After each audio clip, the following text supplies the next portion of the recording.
Morning Marketing Show.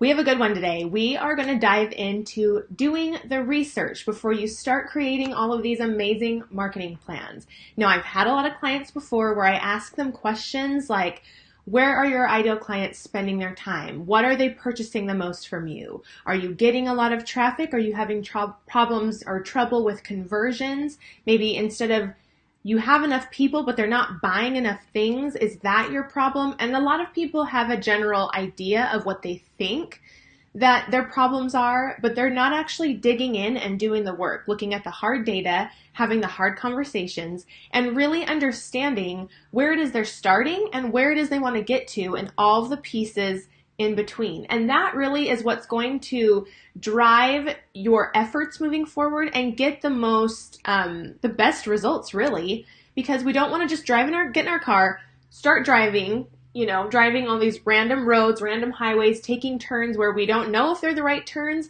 and hope we get to New York or Disneyland or wherever it is we're driving, right? We want a clear picture of where we're starting here in Phoenix, have a clear picture of where we want to end up in Disneyland, and know all of the stops we want to make in between, all of the milestones we want to hit, our goals, if we want to get there the quickest, if we want to see the most sights, if we want to taste the best food, so we go to the best restaurants. There's so many little variables when you go on a journey. It's the same exact thing when we're trying to hit a marketing goal, right? Are we trying to attract the most followers? Are we trying to attract the most sales? Are we trying to build brand awareness? What are we trying to do here? And before we answer all those questions and create this plan, doing the research ahead of time, really knowing, oh, hey, Colette, how's it going? Really knowing who it is we're speaking to and where their attention actually is. Those are the key elements, right?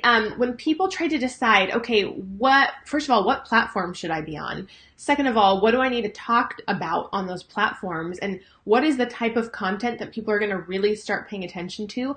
All of those things are very unique to every single platform. So when you're doing the research, before we decide if Instagram's the right place for us, or Facebook's the right place for us, or LinkedIn, or Facebook groups, or Pinterest, all of the different places we could be, email marketing, we first need to know who we're talking to and if they're actually spending time in these places. If your ideal client is someone who might be, have an example. One of my mother-in-law's, her store, has a furniture store. She sells home decor, gifts, paint supplies, things like that. She could decide that her ideal client is winter visitors. We live in Arizona in Phoenix, the Phoenix suburbs, and there's a lot of people that travel from either northern the United States or Canada. They have vacation homes here. And so that might be one of her strategies. She might say, I want to create a marketing campaign really tailored to those winter visitors. Those people are usually over 55 or 65 plus.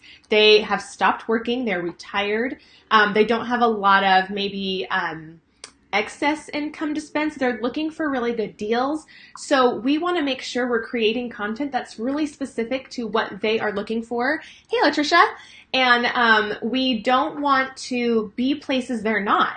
Right? So if that is your ideal client and those are the stories that you need to tell them, something about good value, something about stories about grandkids and having winter homes and furnishing those places, we don't need to tell those stories on Instagram. That might not be the best place for them because that is not where their attention is. On social media, their attention might be on Facebook. It probably is. So we want to figure out how we can target those people and get in front of their eyeballs, right? So wasting time creating content for that ideal client would not make sense on Instagram or Snapchat.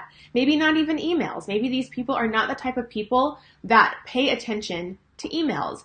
Maybe instead, honestly, you might want to go to the places that they go and see if you could create some sort of partnership, business to business marketing, right? The whole point is attention. It's not about social media. It's not about the right, social platforms that are hot right now. Those change all the time.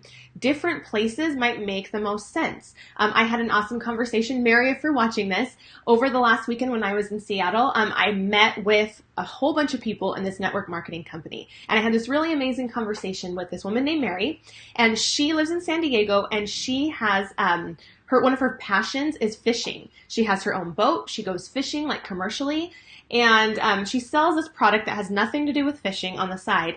And she was asking me, what are the type of things I should be talking about? And I was telling her, fishing is something that's very, very unique to you, and you could get in front of an audience, but I don't know if that audience, if Facebook is the right place or Instagram is the right place. I don't know if people that are interested in fishing and they're enthusiastic about it, if those are the places they would be. Instead, a place they might really be is maybe they listen to fishing podcasts. There's only a few on podcasts. So if you go on iTunes, there's only a few fishing podcasts out there. So it would make sense to me if you could become a guest on any of those podcasts and talk about fishing, but also talk about your product, weave it into that story somehow. Their attention might be really hyper-focused on that podcast. And it might not be that. It might be magazines, like print magazines. I don't know. I'm not a fisherman, so I don't know. That's where the research comes in. That's where you go, do the work, walking down the docks, talking to people.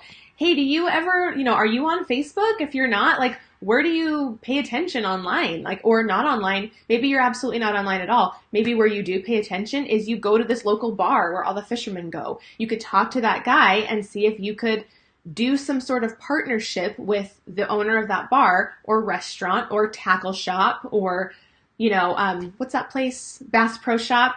Maybe there's some sort of thing that you could do with Bass Pro Shop. Maybe they have these events that you could sponsor. I don't know, but you're really focusing on doing the research and knowing where your ideal client's attention is. That is the key. You do this ahead of time. Once you know where they're spending all of their time, you need to find out who they are following, who they are looking at, the content they're really engaged with. Is it to do tutorials that they're watching on YouTube? Is it just beautiful photos that they're pinning on Pinterest? Is it they're watching videos quickly on Facebook?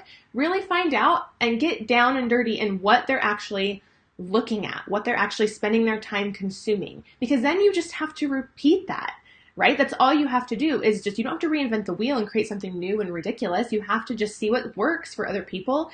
Test it for yourself because not everything will work for you and your unique audience. I talk about this all the time in my course. I have the Instagram intensive course. We're just starting it off this week. And I talk about this all the time. Just because this stuff worked for me, it does not mean it's going to work for you. There's no guarantee. There's no easy button here, right? It's not like you just do everything I do and you're going to get the exact same results. That's not how it works. You have a unique business. You have a unique audience. You have unique customers.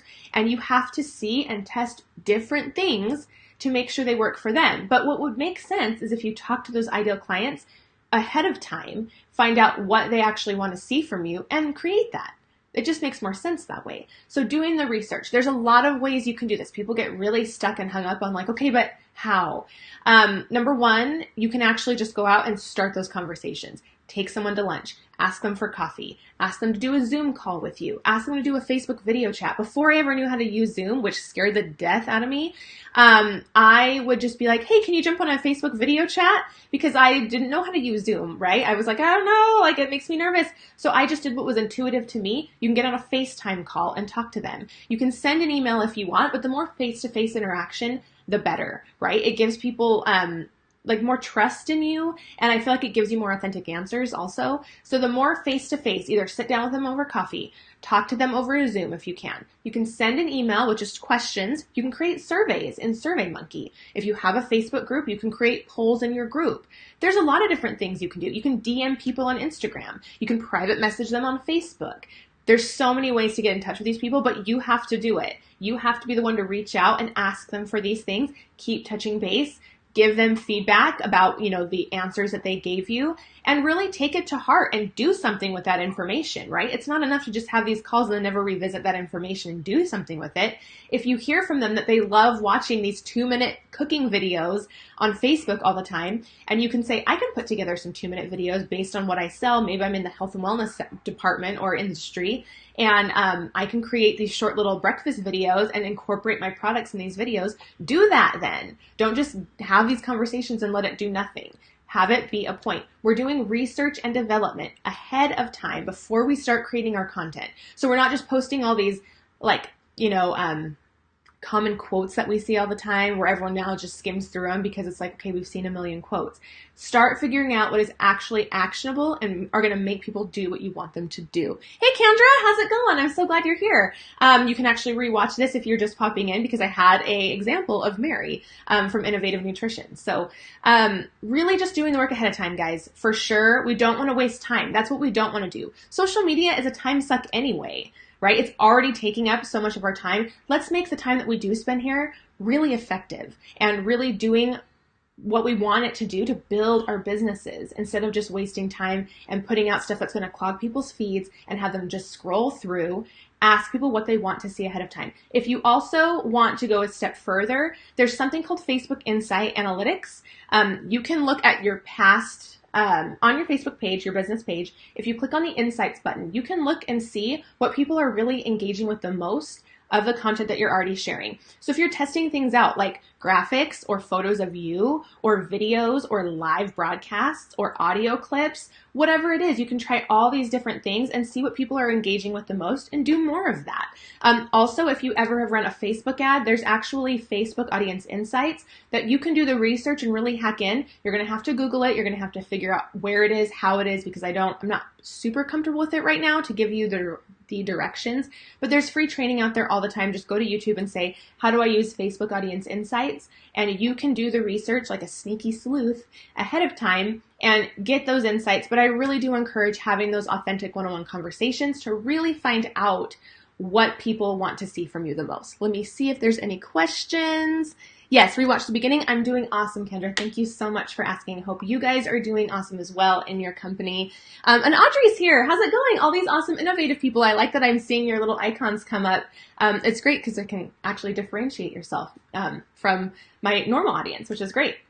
If you guys do have any more questions about doing the research before you create content, before you create all of this marketing content that you're creating, campaigns, let me know in the comments below. If you're stuck on the research, if you don't know what to do, but all it is really is starting conversations, guys. It's like anything else. It's getting out there and not being scared, talking to people and asking them for help because people love to help other people. So just put a call out. I need to talk to people and be really intentional about it. Don't just put a post on your Facebook page and say, hey, anyone want to talk to me about this thing? You need to really know who you want to work with more, who you think you're going to make the most money with, and actually DM them personal conversations, reach out, text message, email, whatever it is, and set up those times to talk with them.